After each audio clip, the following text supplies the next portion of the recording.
This is Rocky Hall, and I'm in Cannonball, North Dakota. Today is September 1st, 2016, and I'm going to do an interview with a local elder here. And go ahead and introduce yourself. My name is Robert Eder. I live here on Standing Rock Reservation, and I'm not from here. My companion is from here. Bring your voice up just a little bit. Gotta hear you. My companion's from here. So naturally, the whole issue is the water and legalities involved in that water. I taught myself law, read all the books on the Constitution, Thomas Jefferson, and we kind of, in this modern times, we assess words. We assess, like, I've come to understand American jurisprudence, so the whole thing lies in the basis of the treaties. And they were breached. They were breached. It was the United States acted in bad faith, never upheld the treaties. The United States acted in breach of trust by stealing, allegedly. They never actually proved how much was missing because they settled out of court, or so I was told. I never really read that decision. But anyway, by their high standards of law, they should uphold those axioms that they hold so high worldwide, and tell them the world that America is free, and it is. Basically, it's just the system has corrupted itself. It somehow presumes it has this ultimate power to rewrite laws that they go back on, especially like treaties. Those are international. They sign them with everybody around the world, and they fail to uphold them here. So based on that breach of trust in their own jurisprudence, is America living a lie or reality? What are you doing here at Sacred Stone? Here defending the water and using my legal understanding to assess what's at stake here, the water and the treaties and sacred lands that we hold dear, that we paid for in numerous wars, numerous conflicts. And you're a veteran as well. Yeah, Vietnam era. Yeah. So you're a veteran that has served your country, and now you're defending your country from your government. Yeah. Tell us what you know about the pipeline and its effect that it would have here on the river and the people. Well, based on some studies that people have done and told us about, and this is kind of generally because I'm not that deep into that aspect because I'm concerned with the legal part, but bottom line, this pipeline, if it breaks, it will contaminate all of Standing Rock's water within 20, 30 minutes after it breaks. If it percolates, when it does percolate to the top, then it will take out thousands and millions of people's water south of here. Another reservation in 45 minutes. So, what we're looking at is a complete disaster. This is one of the last drinkable rivers, I think, in America. I'm going to get a quick view of the river here. And it's insane to destroy that. Everybody's depending on it for drinking water. This is just backwater here? This is not the river? This is backwater off the Cannonball River that converges here. They dredged this out and created all this. So you were at the gathering we had yesterday on North Dakota 6. Well, that was another breach of laws again. The United States, or rather the state of North Dakota, blocks off the highway so that the rest of the protesters couldn't get to the site, which clearly states to the world or the general public that state governments, law enforcement agencies, or the Guard can come in and just tell you you can't gather, which is a constitutional right. And I also want to put in that they have Route 1806 going north blocked off.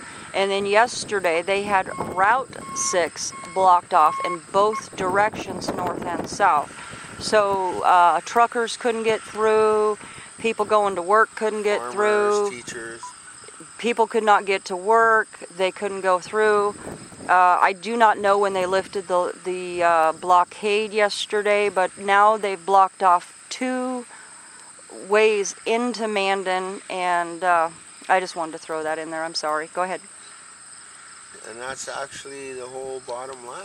You know, they're choosing to turn a blind eye to legalities in the interest of corporate money mongers who rape the earth and don't care about the consequences as long as they're making money. And that's a sad state of affairs for America from a native perspective, because this is our right by treaty, and to violate that right just speaks nothing of their law. It's hypocrisy to me. I don't think I got your name at the very beginning, if you want to tell us that. Robert Eder, originally from Fort Peck, but my companion is from here, Cannonball, so I've lived here 5 years. And I know the state of affairs here. This water is sacred to the people. This ground is holy and sacred to the people. Everyone knows it that lives here. Obviously, the rest of the world doesn't, though. And you've been at this camp since the very beginning. When there was only 20 people in camp, you were still off and on, here. about halfway through the summer, I came back. I first came and I set up a tent and I had to go handle some business. But I came back midsummer and have been here ever since. And yeah, it did get down to about 20 people, but you know, with prayers, faith that we have in God, however people want to call him, we call him Wakantanka. So based on that belief, you know, we know a lot of prayer. That's what we've done here. A lot of prayer. There's no violence here. There's no guns or weapons for a major native uprising in America. We're educated now. We understand the demographics of a modern society, and we just want our due too, because we paid for it in blood like every other American citizen. I mean, if they stole $900 billion from us, how much did they steal from the Americans? They should ask that question, you know? So thank you for your time, and thank you for hearing what we have to say, some of us. You know? I want the story of what's going on here. I want, and you know that all of this is going viral and it's going all over the world. Is there anything that you'd like to say to the world, people of the U.S., your family? You know, wars must stop. The relentless killing of human beings has to stop. If people really believe in their belief systems like we have chose to do, to call the world to listen to us through prayer. And I'm sure the rest of the world, nihilist, atheist, anarchist, whatever, agnostic, maybe could learn a lesson from us. You know, we believe in what the Creator has given us, our Creator, and through prayer and the media, we've been able to let the whole world know that something wicked is going on here in America with our waterways. The destruction of our waterways and the world resources can't go on. The earth will shudder. Nobody's listening to us so-called aboriginals. We're telling you, the world's in dire straits and you're not listening to her. We call her Unchimaka, and the rivers are her life's blood that we depend on for life ourselves. Don't let them do this to our land. When they broke all the treaties, don't let them do it anymore. Be fair, be honest, have some honor and integrity that we try to teach our children to have. Thank you. I want to thank you for your time, and I know that you're one of the first people that I met when I got here, and you've helped me out substantially and shown me around and been very kind, and I want to say thank you to that. And with that, this is Rocky from Cannonball, North Dakota, signing off.